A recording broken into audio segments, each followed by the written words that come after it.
All Blacks team selection sparks discussion ahead of England clash. As we gear up for the highly anticipated face-off between the All Blacks and England, Scott Robertson's team selection has certainly stirred up a conversation among fans. With the return of captain Scott Barrett from injury, the All Blacks look set to strengthen their lineup, which brings a mix of excitement and speculation about how the game will unfold. Let's dive into who came out on top in this selection and who might be feeling the heat. First off, Barrett's comeback is a significant win for the team.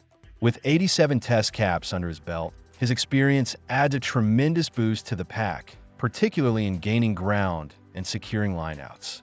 After a flawless set-piece performance against Scotland, facing tough competitors like Maro Itoje and Alex Coles will be a true test, but with Barrett back, the All Blacks seem ready to rise to the occasion. In the back line, Lester Fainga'anuku has earned his spot after a standout performance, proving he deserves to be a key player, whether it's on the wing or potentially in the back row.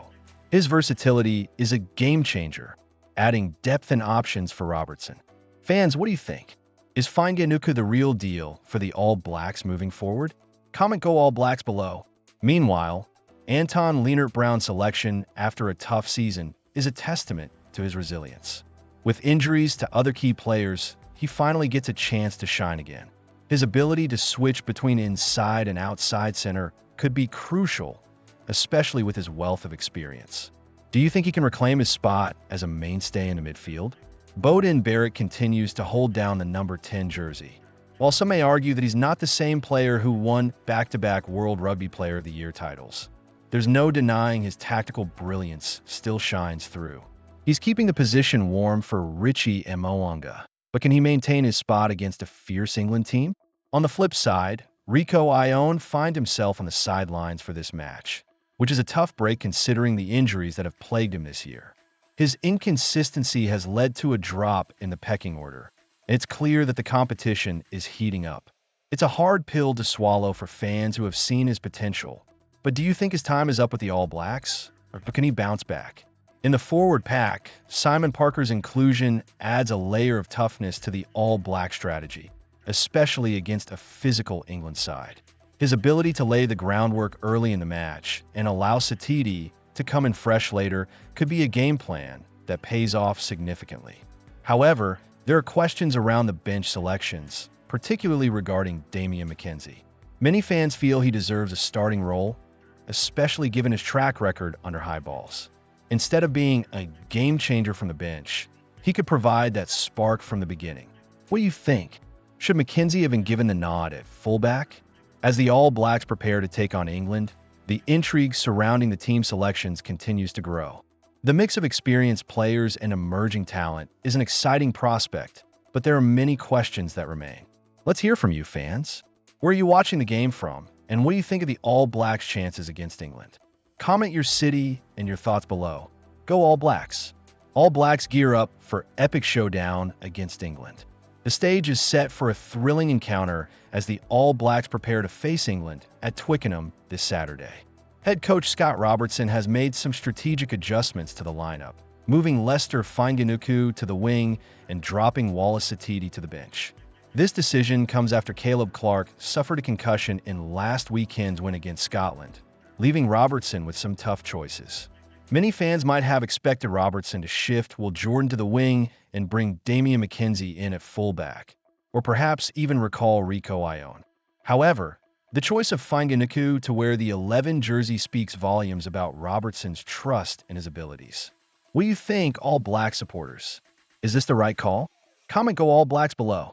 In addition to Fainga'anuku's selection, Billy Proctor returns to the midfield to partner with Quintapia, solidifying an exciting combination that fans will hope can penetrate England's defense. The back row sees Simon Parker surprisingly starting at blindside flanker, with Satidi available as a fresh option from the bench. It's a curious decision, but perhaps Robertson is looking to unleash Parker's power later in the game, especially against England's formidable Palm squad bench. Scott Barrett's return as captain is a significant boost for the team, especially as they chase the elusive Grand Slam. Barrett's leadership and experience will be invaluable in what promises to be a tough battle. The front row remains consistent, with Fletcher Newell, Cody Taylor, and Ethan de Groot ready to lay the groundwork for the All Blacks attack. Behind the scrum, the combination of Beauden Barrett and Cam Roigard continues, a duo that fans have come to appreciate for their decision-making skills. The All Blacks bench is packed with talent, including the powerful front-row trio of Samisoni Taukei'aho, Tamati Williams, and Pacilio Tosi, who could be game-changers as the match unfolds. Robertson acknowledges the intensity of playing at Twickenham, an iconic venue that often brings out the best in both teams. The atmosphere of 80,000 fans singing Swing Low is bound to be electrifying, and it's something every player dreams of experiencing.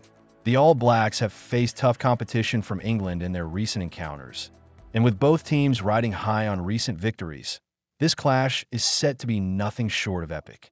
As fans, we need to rally behind our team. What are your thoughts on the lineup?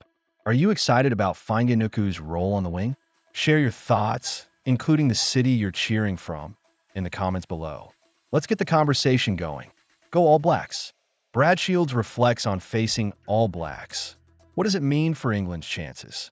As a die-hard fan of the All Blacks, it's always interesting to hear perspectives from former players, especially when they've had the chance to wear different colors on the rugby field. Brad Shields, the former Hurricanes back rower who now plays for Wasps in England, recently shared his thoughts on facing the All Blacks, calling it the next best thing after representing England.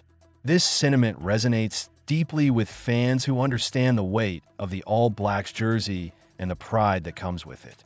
Shields, who was born and raised in New Zealand, began his international career with England due to his parents' heritage. He vividly recalls his Test debut against the Springboks and the thrill of playing against his homeland later that same year. "It was probably one of my fondest rugby memories," he said, reflecting on the experience. For him, taking the field against the All Blacks meant squaring off against friends and former teammates, which undoubtedly adds a personal touch to the rivalry. Now, as the All Blacks prepare to face England at Allianz Stadium, Twickenham, it's fascinating to think about the dynamics at play. New Zealand is on the hunt for a Grand Slam, and with England aiming for their 10th consecutive victory, this match promises to be a thrilling encounter. Shields, who has been part of this rugby landscape, emphasizes the importance of the week leading up to facing the All Blacks. It's not just another game. It's a spectacle that has everyone buzzing. What do you think, All Blacks fans? Are you excited about this showdown? Shields mentioned the quirky approach from Eddie Jones, where players would see cardboard cutouts of key opponents in the meeting room. Can you imagine the atmosphere in that room? The psychological edge in these games is critical. The All Blacks are known for their mental toughness, and it will be interesting to see how they respond to England's strategy. Shields also touched on England's evolving style under coach Steve Borthwick.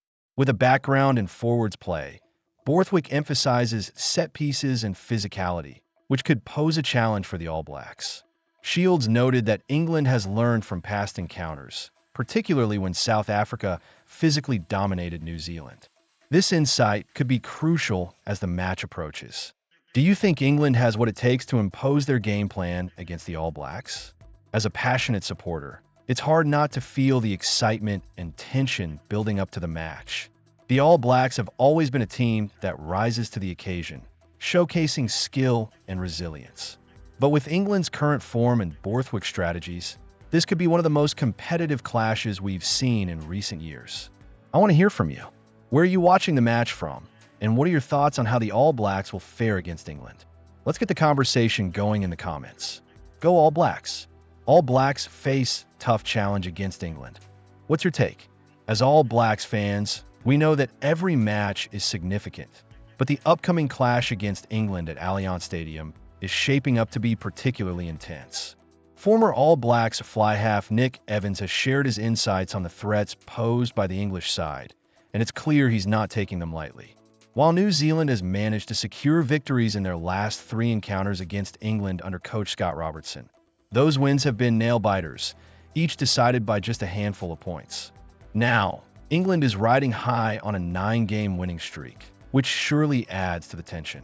Evans, who has a unique perspective from his time with Harlequins and his role on England's coaching staff, expressed his concerns. He noted that England has developed good cohesion and confidence, which we can't underestimate. Comment "Go All Blacks" in the comments. As passionate supporters of the All Blacks, we have to consider Evan's points seriously.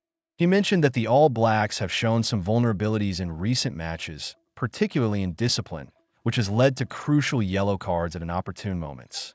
This has been a significant issue, especially when facing pressure. So, how do we feel about this? Are we confident that our boys can tighten up their game and avoid giving the opposition any easy points? Evans is still backing the All Blacks to pull through, asserting they have the talent to edge out England in what he predicts will be a tightly contested match. He emphasized the importance of our 9 and 10 managing the game effectively, which will be crucial against a well-organized English kicking game. It's going to be a test of strategy and execution. Do you think our playmakers are up to the challenge? One major talking point is the absence of Jordy Barrett, which Evans believes is a significant blow. His leadership and ability as a crash ball runner cannot be overstated. This injury raises questions about our center pairing and how we replace such an influential player. Who do you think should step up in his absence? Evans pointed out that while there are emerging stars in the squad, finding a consistent center combination is key for the All Blacks. Will this be the time for Rico Ione to shine? It's a crucial moment for the team, and as fans, we are keen to see how Scott Robertson adapts his game plan without Barrett. As we approach this showdown, it's evident that the All Blacks will need to capitalize on every opportunity. With the potential for a close finish, what strategies do you think we should employ to ensure we come out on top? Let us know your thoughts in the comments below, including your city and how you feel about the All Blacks' chances in this match. This game will be more than just a test of skill. It will be a test of character. As fans, our support can make a difference. Let's rally behind our team and show our unwavering belief. Go All Blacks!